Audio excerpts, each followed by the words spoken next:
오늘 성경 말씀은 기도의 중요성에 대해서 말씀합니다.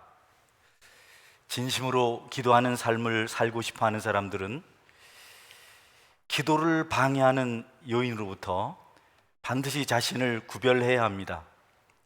베드로는 성도의 신앙생활에 있어서 기도는 정말 중요한 것이다, 이렇게 기도를 강조하고 있습니다.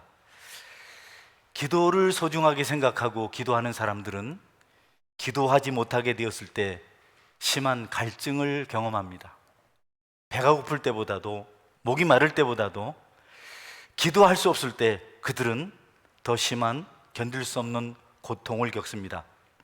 반면에 기도하지 않는 사람들은 방해받는 요인에 대해서 그렇게 고민하지 않습니다. 기도 안 하는데 기도하는 일을 방해하는 것이 그들에게 관심이 될 수가 없는 거죠. 하나님께서 기도를 들으신다는 사실에 대해서 집중하지 않고 또 기도할 때도 전심을 다하지 않습니다. 경건의 모양만 취할 뿐이고 경건의 능력은 그들에게 없습니다. 잠을 자고 또 기도의 자리에 있으면서도 타성에 젖은 기도를 합니다. 두리번거리죠.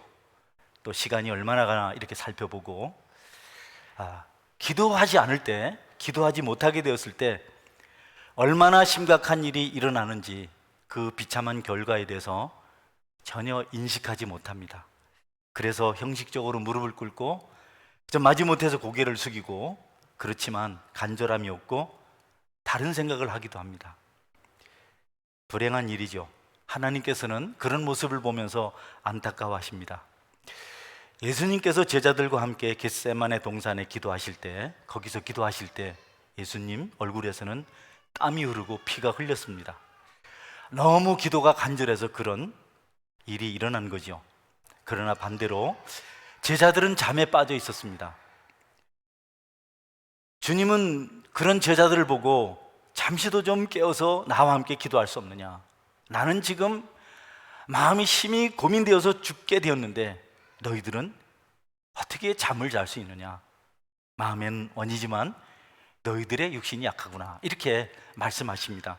마태복음 26장 40절 41절 말씀입니다. 제자들에게 오사 그 자는 것을 보시고 베드로에게 말씀하시되 너희가 나와 함께 1시간도 이렇게 깨어 있을 수 없더냐. 시험에 들지 않게 깨어 기도하라. 마음에는 원이로되 육신이 약하도다. 네, 대적자들이 예수님을 잡으러 왔을 때 예수님은 묵묵히 그들에게 잡혀서 십자가 고난의 길을 걸어가십니다. 그러나 기도하지 않은 제자들은 다 도망을 쳤습니다. 기도하지 않을 때 혹은 기도하지 못할 때 성도들에게 나타나는 끔찍한 결과를 우리가 성경을 통해서 볼 수가 있습니다. 진실하게 기도하지 않는 사람들은 축복을 기대해서는 안 됩니다. 기도하지 않는 사람들은 응답을 받을 기회가 없습니다. 자비를 구하지 않는 사람들은 하나님의 자비를 경험할 기회가 없는 것입니다. 하나님은 구하는 자에게 반드시 응답하십니다. 할렐루야. 하나님은 자비를 구하는 자들에게 자비를 베풀어 주십니다. 간절히 찾고 구하고 두드린 자에게 주시고 찾게 하시고 문을 열어 주십니다. 구하지 않으면 아무것도 얻을 수가 없습니다. 두드리지 않으면 은혜의 문이 열리지 않습니다. 기도는 욕심을 채우자는 것이 아닙니다. 기도는 피조물이 하나님께 구하는 매우 자연스러운 의무입니다. 기도는 구하는 자를 꾸짖지 아니하시는, 오히려 후히 주시는 그 하나님에 대한 경의를 표하는 겁니다.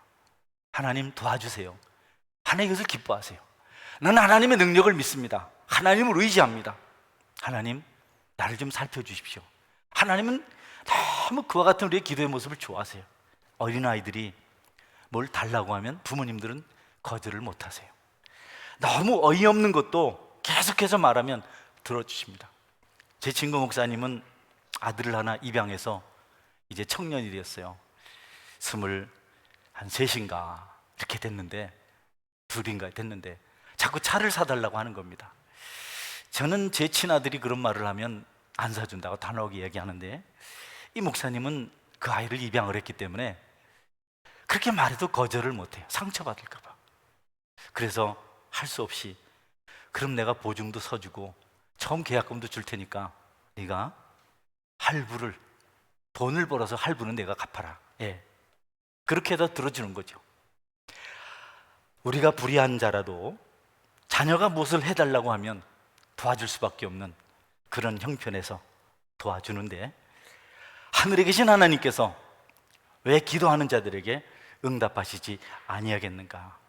여러분, 어느 날 기도하지 않은 어리석음 때문에 여러분이 뼈저린 탄식을 하게 될 것인데, 하나님 주신 말씀을 듣고 기도하는 자리에 이르기를 주의 이름으로 축원합니다. 하지 않는 사람들이 나중에 들을 안타까운 하나님의 응답에 대해서 잠언서는 이렇게 기록하고 있습니다. 24절 26절까지인데요. 내가 불렀으나 너희가 듣기 싫어하였고 내가 손을 폈으나 돌아보는 자가 없었고 도리어 나의 모든 교훈을 멸시하며 나의 책망을 받지 아니하였은즉 너희가 재앙을 만날 때에 내가 웃을 것이며 너희에게 두려움이 임할 때에 내가 비웃으리라. 아멘. 네, 하나님께서 주시려고 손을 펴고 있었는데 아무도 그분의 음성에 귀를 기울이지 않았고 그 손을 바라보지 않았습니다. 그래서 그들이 어려움을 당할 때 하나님께서 웃을 것이다, 비웃을 것이, 이렇게 말씀합니다. 오래전부터 전해지는 이야기가 있습니다. 신하를 총애하는 왕이 어느 날 그 신하를 불러서 이렇게 말합니다. 이 반지를 너에게 주는데 이 반지를 항상 가지고 있다가 나에게 네가 도움이 필요할 때 이 반지를 보이면서 부탁을 해라. 네가 어떤 악행을 저질렀어도 네가 이 반지를 가지고 나에게 보이며 용서를 구하고 은총을 구하면 내가 너를 용서해 줄 것이다. 어떤 잘못을 했어도 이 반지 보고 내가 너를 용서해 줄 것이다. 네.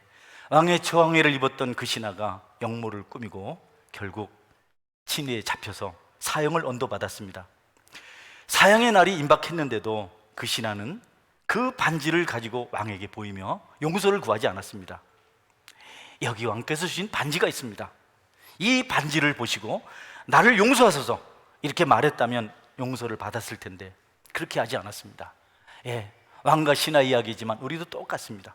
우리는 많은 필요가 있고 용서받을 죄가 있고 하나님의 도우심이 필요한데 기도할 때 다 들으시겠다고 약속하셨는데 웬일인지 우리는 구하지 않습니다. 누구든지 우리를 위해서 죽어주신 십자가, 그 피 흘린 십자가를 붙들고 용서하여 주소서, 고쳐주소서, 응답하여 주소서 기도하면 여러분 다 들으시겠다고 약속하셨는데 우리가 완악하고 완고하고 어리석어서 용서 대신 진노를 받는다는 겁니다. 여러분, 기도하지 않았기 때문에 멸망받은 사람은 억울함을 호소할 수 없습니다. 여러분이 기도했는데도 응답받지 않았다면 그 일은 여러분이 하나님께 또다시 항변하며 영적 도전을 할 수 있지만 기도하지 않은 사람은 변명조차도 할 수가 없는 겁니다.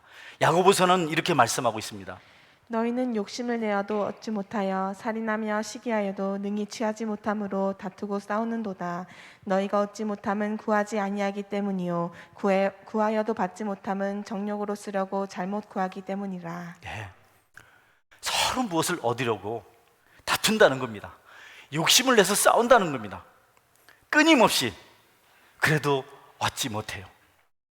싸움을 할지 몰라서 다투지 못해서 시기하지 못 또는 살인할 수 없어서 그런 것 때문에 얻지 못하는 것이 아니고 너희들이 구하여도 얻지 못함은 하나님을 기도하지 않기 때문이다. 또 구하여도 받지 못함은 정욕으로 쓰려고 잘못 구하기 때문입니다. 여러분, 기도하지 않아서 삶이 궁핍하고 피폐하게 되는 것을 가혹한 일이라 원망해서는 안 됩니다. 오히려 각성할 필요가 있습니다. 저는 여러분들이 기도함으로 하늘의 보물을 누리시기를 바랍니다. 할렐루야. 기도함으로. 기도하는 성도에게 기도가 가장 중요한 일인 것을 우리는 잘 압니다. 그들에게 기도는 축복의 통로입니다. 그들은 기도를 통해서 궁핍을 채울 수 있습니다. 지친 영혼이 풍성함을 회복하기 위해서 기도보다 더 좋은 길은 없습니다. 기도는 천국과 교역하는 겁니다. 무역하는 겁니다. 여러분이 기도하면 하나님께서 큰 배를 띄워서 보물을 가득 싣고 여러분의 영혼의 항구에 안착하게 할 것입니다. 믿고 여러분 기도하십시오. 기도가 막히면 단절의 고통이 찾아옵니다. 견딜 수 없는 것이 바로 영혼을 가진 성도들의 모습입니다. 불신자들이야 술 한잔 마시고 친구 만나서 털어버리고 뭐 이것저것을 방황하면서 그런 것들을 해결하지만 우리는 기도를 통해서 하나님의 응답을 받지 못하면 절대로 만족할 수가 없고 행복할 수가 없는 존재입니다. 기도하는 성도에게 기도가 막히는 것은 호흡이 멈추는 것처럼 힘든 일입니다. 그래서 베드로는 기도하기 위해서 아내를 사랑하라, 가족 간의 친밀을 말하고 있습니다. 놀랍죠? 다른 많은 이유가 있을 텐데 베드로는 내 기도가 막히는 이유는, 내가 기도하지 못하는 이유는, 내가 응답받지 못하는 이유는 내가 아내를 사랑하지 않기 때문이다. 단호하게 그렇게 말하고 있습니다. 기도하지 못하게 하고 기도해도 응답받지 못하는 가장 큰 원인은 부부관계에 문제가 있다. 베드로가 그렇게 말씀하고 있습니다. 결혼한 남자는 기도에 방해받지 않고 기도에 응답받기 위해서는 아내를 사랑하는 지혜와 지식이 필요합니다. 그래서 오늘 본문은 지식을 따라 아내와 동거하라, 기도에 방해받지 않으려면 아내를 사랑하고 존경하라. 예, 기도를 방해하는 일은 그것이 무엇이든지 나쁜 거다. 가정사에서 어떤 일이 기도하지 못하게 한다면 그것은 반드시 제거해야 되는데 그 중에 가장 대표적인 것이 남편의 아내 사랑, 그 실패라고 말씀하고 있는 겁니다. 여러분, 남편의 거친 행동이 아내를 힘들게 하고 낙심시키고 그녀의 기쁨을 다 빼앗아가면 아내는 슬픔 가운데서 원망 가운데 살게 됩니다. 그럼 무슨 기도가 되고 무슨 응답이 있겠습니까? 그런 남편은 기도 응답을 위해서 아내를 향한 잘못된 태도를 바꿔야 합니다. 남편과 함께 유업을 상속받을 자가 아내인데요, 남편이 아내를 사랑하면 그도 함께 가정을 위해서, 형통한 삶을 위해서, 행복을 위해서 기도하게 될 것입니다. 부부 사이에 방해하는 그것은 아담과 하와를 타락시킨 마귀의 일입니다. 그러므로 아내와 남편은 사랑과 존경과 그리고 자비를 회복할 필요가 반드시 있다. 기도하는 가정, 기도하는 남편이 얼마나 소중한 것인지 베드로가 말하고 있습니다. 여러분, 남편이 아내의 마음을 아프게 하고요, 아내가 그 아픈 마음을 가지고 신음하고 한숨을 토하면 그 남자가 기도하는 거 안 듣는다는 겁니다. 하나님이 안 듣겠다는 겁니다. 내 아내도 사랑하지 못하고 바로 내 옆에 있는 내 아내가 그렇게 힘들어하고 고통당하고 슬퍼하고 우울하고 그러고 있는데 내가 나에게 기도 안 내가 들을 필요가 뭐가 있겠냐? 응답이 없는 기도 지치게 되거든요. 남편 여러분, 열심히 기도하는 응답이 안 되면 여러분 낙심이 되고 신앙생활에서 멀어질 수 있는데, 그렇게 기도를 포기하게 만드는 것이 아내의 사랑에 실패한 것입니다. 아내 사랑은 마음 중심에서 시작이 됩니다. 그것을 우리가 하나님 앞에 인정받지 못하면 아무것도 얻을 수가 없습니다.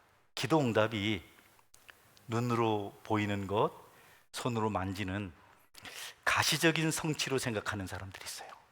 야, 돈이 생겼네, 이것저것 생겼네, 이렇게 됐네, 취직했네.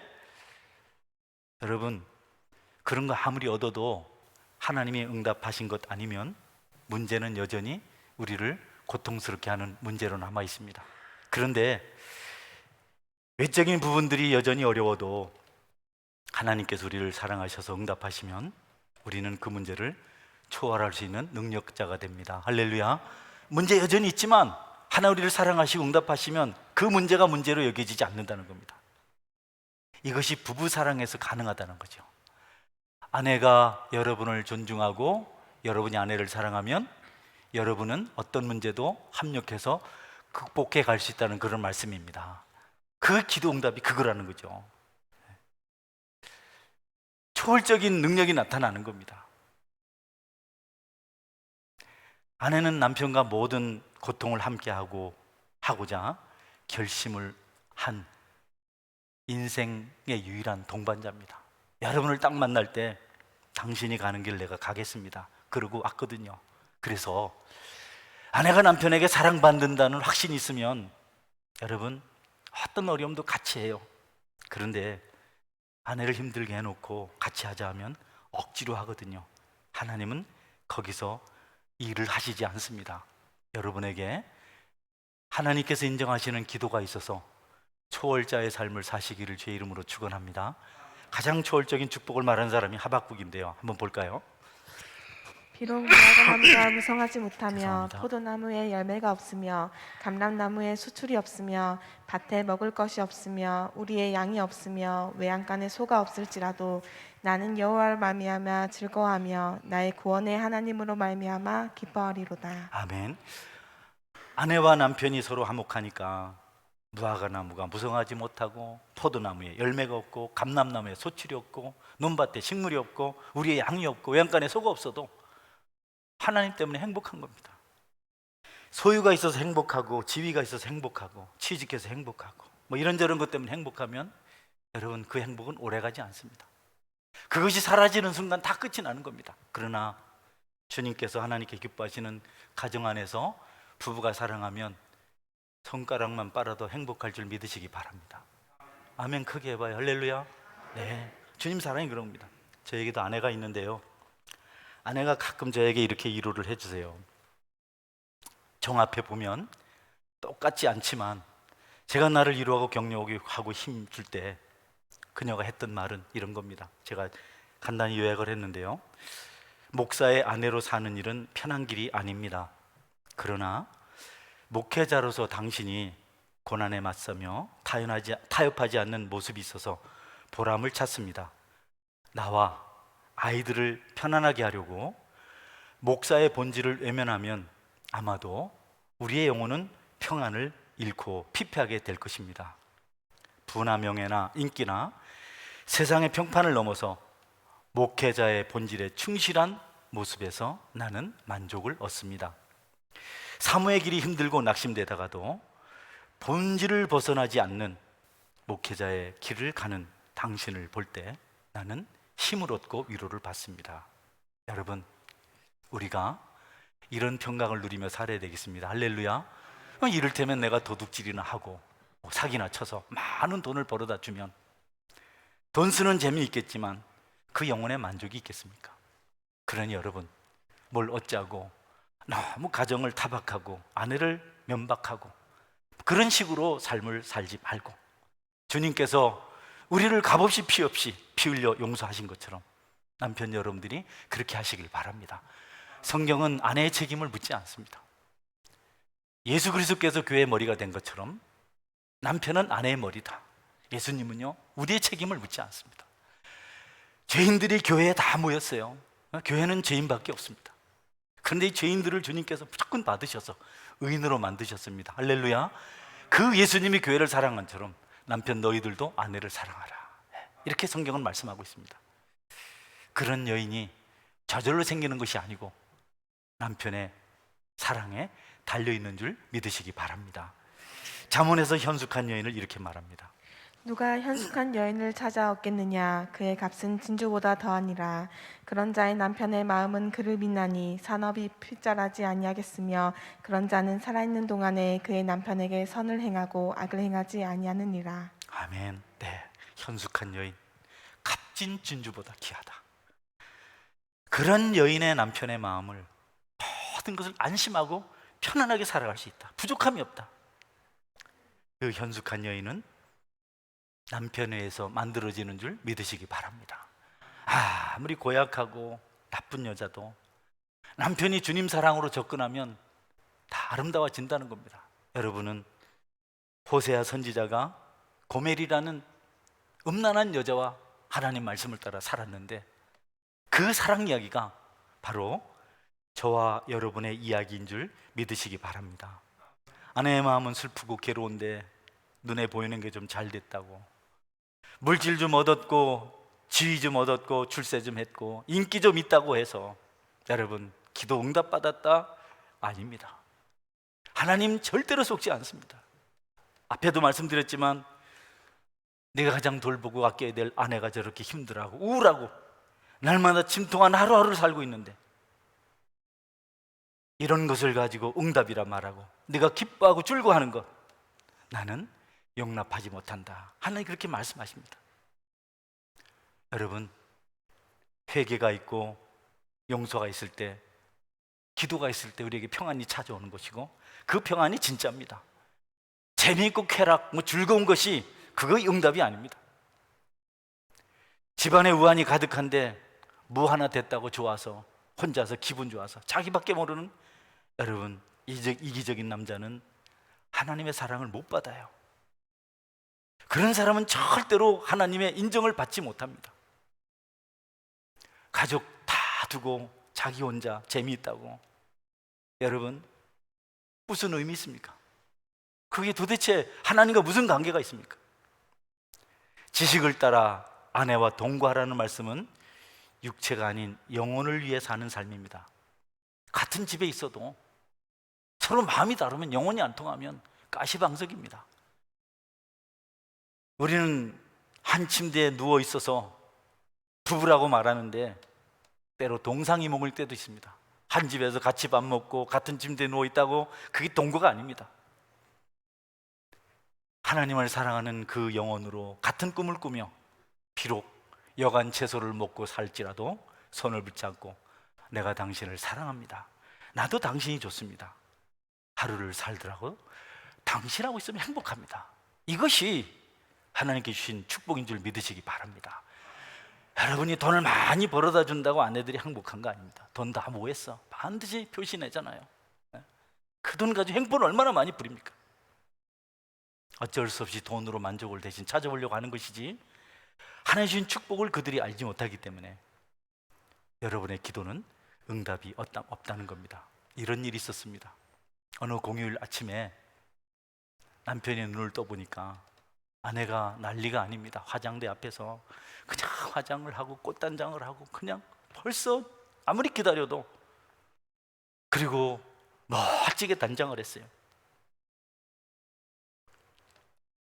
일어서서 움직이려 하는 아내에게 잠을 깬 남편이 한마디 합니다. 밥은, 남자들은 자나깨나 밥 타령입니다. 밥은. 아내가 나가려다 돌아서서 냉장고를 열어서 똑딱이 그려있는 반찬하고 그냥 밥은 대강 덮인 거, 국도 없이 밥상 차려다 주고, 남편이 아내 얼굴 한번 쳐다보고 밥상 한번 쳐다보고 먹어 이렇게. 남편이 말없이 그 밥을 다 먹고 아내가 나간 뒤에 철거지도 깨끗하게 하고, 아내가 한참을 다니다가 점심시간이 지나서 돌아왔어요. 한참 지나 돌아왔습니다. 와보니까 집이 깨끗하게 정리되어 있고 설거지도 다 하고, 그렇게 서운하게 하고 갔는데 어떻게 이럴 수 있을까? 그날 아내는 미안한 마음으로 저녁에 최고의 만찬을 준비했다고 합니다. 나중에 그 이야기를 물으니까 남편이 말하더랍니다. 너무 화가 났었는데 내 아내가 어쩌다가 오늘 무슨 좋은 일이 있어서 이렇게 꽃단장을 하고 있을까? 나는 매일 집에서 밥을 먹고 사는데 매일 먹는 밥 한 끼쯤은 내가 안 먹어도 안 되겠나? 우리 아내 모처럼 만에 좋은 일이 있어서 가는데 밥 때문에 기분 망치지 말라, 이런 생각이 들었다는 겁니다. 여러분, 그 아내는 그날의 일을 잊지 못하고 평생 남편에게 잘했다고 합니다. 할렐루야. 남편은 그날 아내에게 값진 보험을 들은 것입니다. 아내의 사랑이 그런 것입니다. 만약 그날 남편이 여자가 어디 내가 머슴이야, 밥상이나 뒤집어 엎고 그 외출해서 기분 다 잡친 아내가 돌아와서 저녁에 커피를 탈 때 미원을 타서 줍니다. 그럼 얼마나 속상하겠어요. 어떻게 내 마음을 이래 몰라줄까? 깨지기 쉬운 그릇. 아내를 사랑하시기를 주의 이름으로 축원합니다. 아내만 행복하면 여러분의 길이 잘 될 줄 믿으시기 바랍니다. 정말 못난 여인들이 있는데, 고멜 같은 여인들이 있는데 남편이 예수님이 되면 그녀도 천사로 바뀔 줄 믿으시기 바랍니다. 아내들은요, 남편밖에는 세도를 부릴 대상이 없습니다. 아내들이 어디 가서 큰 소리를 치겠어요? 여러분, 어디 가면 누가 알아주겠습니까? 그 연약한 그릇이 그저 남편 하나 믿고 횡포를 부리고 그렇게 타박을 하는데, 그걸 몰라서 어디 여자가 이러냐 하고 말이지. 에? 여러분, 오늘 본문 한 번 더 볼까요? 남편들아, 같이 읽어볼까요? 오늘 본문 말씀 같이 읽어볼까요? 남편들아, 이와 같이 자식 따라 너희 아내와 동거하고 그를 더 연약한 그릇이요 또 생명의 은혜를 함께 이어받을 자로 귀히 여기라. 이는 너희 기도가 막히지 아니하게 하려 함이라. 아내들이 여러분의 돈을 강탈하듯 빼앗아 갈 수 있는 여러분밖에 없어요. 어디 그렇지 않잖아요. 큰 소리 치고 싸울 대상, 윽박 지르고 바르게 살라고 소리칠 대상, 빨리 가면 빨리 간다 뭐라 하고 늦으면 늦다 뭐라 하고 투정 부릴 사람 여러분밖에 없어요. 사랑하는 남편 여러분, 다 받아주시기를 주의 이름으로 축원합니다. 마누라가 아멘을 하나네. 말은 잘한다 뒤에서. 여러분, 성경의 가르침이에요. 내 아내가 힘들어하는데 무슨 기도하겠다고. 얼마 전에 저는 윤석열 대통령에 대한 인터넷 뉴스를 봤어요. 만찬석상에서 술 마시려고 하는데 이건희 여사 영부인께서 딱 쳐다보니까 내 그 표정을 지금도 잊질 못합니다. 이렇게 하다가 놓고 술 대신 침을 삼키는 모습을 봤어요. 나는 그 대통령 좋더라고요. 아내를 저렇게 사랑하고, 그 진짜인지는 모르지만 정말 기사대로 아내 눈치를 보고 저렇게 했다면 나는 그 가정 행복한 가정이고, 그런 대통령이 나라를 행복해 만들 줄 믿습니다. 아내들의 여러 가지 권면이나 친절한 위로를 여러분 들으세요. 들으십시오. 아내들에 대한 설교를 할 때가 또 있겠습니다만 오늘은 남편들이 들었으면 좋겠습니다. 부작용이 아내들 때문에 발생하기도 하지만 대다수 남편들의 문제가 많습니다. 예수님은 우리 남편들을 예수님 위치해 놓고 아내를 사랑하라고 말합니다. 아무것도 말씀하지 않으시고 모든 것 짊어지시고 십자가 길 가시면서 너도 나같이 하라 이렇게 말씀하신 대상이 남편들입니다. 저에게는 아주 친한 친구가 있습니다. 목사님인데요, 자주 오시고 자주 만나는 분입니다. 그 목사님이 자주 자기 가정사를 얘기해 줍니다. 어느 날 사모님 심장이 안 좋으세요. 그래서 늘 심장약을 가지고 사세요. 어느 날 갑자기 충격이 와서 그냥 화초를 돌보다가 발코니에 쓰러졌어요. 목사님이 가서 너무 늘어져 있어서 조심스럽게 이렇게 잡고 끌고 왔어요. 그래서 끌고 와서 침대에 놓으니까 사모님이 사람을 질질 끌고 왔다고 막 난리를 친 겁니다. 살려놓으니까 그래. 다음에 또 쓰러졌어요. 끌려고 하니까 전에 하도 그래서 가슴을 안 아탑니다. 가슴 아픈데 가슴을 안 아타고 또 얼마나 뭐라 하는지. 그래서 그 목사님 존경스럽다고요. 그 교회 행복한 교회인 줄 믿으시기 바랍니다. 그 교회가 우리 교회보다 숫자는 많지만 크지 않아요. 30년 더 된 교회, 좀 한한 교회인데 교인들이 300~400명이 홀홀 모여서 식당이 우리 교회 3분의 1밖에 안 됩니다. 그래서 300명이 다 식사를 해요. 제가 은혜를 많이 받습니다. 이렇게 아내를 사랑하고 모든 거 수용하니까 그 사모님은 목사님보다 나이가 11살인가 12살인가 어리고 너무 예쁘게 생겼어요. 그래서 내가 날마다 그럽니다. 미인하고 산다고 고생이 많다. 고생이 많다. 그런데 미인이라서 그렇겠습니까? 목사님 성숙하니까. 여러분, 성숙한 남편과 사는 아내는 행복하고 그 가정에는 하나님의 축복이 임할 줄 믿으시기 바랍니다. 그냥 원칙이면 성경이 그렇게 말씀하셨어요. 교회도 마찬가지입니다.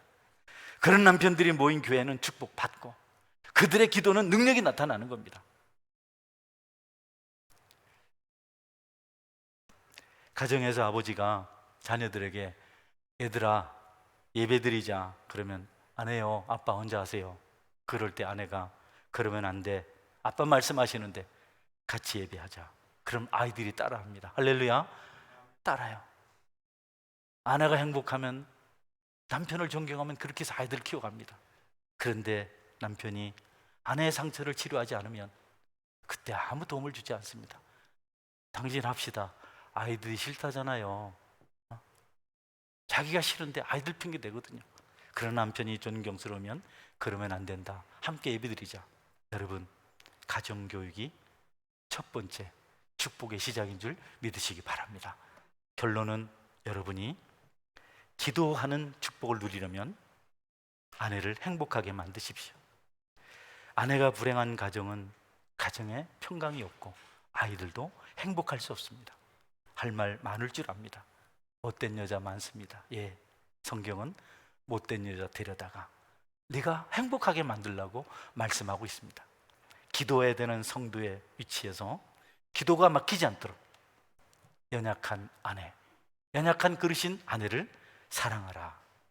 그들을 존중히 여겨라. 그들을 존경하라. 이렇게 말씀하고 있습니다. 가정의 달, 가정의 주일. 여러분, 첫 번째, 남편이 아내를 사랑하는 것, 그를 통해서 기도 응답을 받는 것 기억하시고 그 사랑이 여러분 가정에 있기를 주의 이름으로 축원합니다. 아멘. 같이 기도하겠습니다. 하나님, 내가 아내를 사랑하게 하여 주옵소서. 아내가 내 사랑을 받아서 행복한 것이 내가 주님의 사랑을 받아서 행복한 것 같이 되게 하여 주옵소서. 우리가 예수님을 믿는다면 예수님이 죄 많은 우리를 어떻게 사랑하시고 용서하셨는지 잘 압니다. 우리가 용서받은 것에 비하면 아내가 용서받을 일은 용서도 아닙니다. 여러분, 그러나 우리는 예수님 같은 위치를 중요합니다. 내가 교회의 머리 대신 예수님처럼 당신의 머리인데 이 소리는 할 줄 알면서 예수님처럼 사랑하지는 않습니다. 혹 여러분의 가정에 아내가 슬퍼하고 우울하고 아픈 가운데 신음하고 있지는 않습니까? 여러분, 오늘 그 죄를 회개하시고 아내를 아프게 하는 모든 일부터 돌이킬 수 있길 바랍니다. 그럼 여러분이 기도할 때 응답이 있고 기적의 역사가 일어나게 됩니다. 같이 한번 기도하겠습니다. 좋으신 하나님 감사합니다.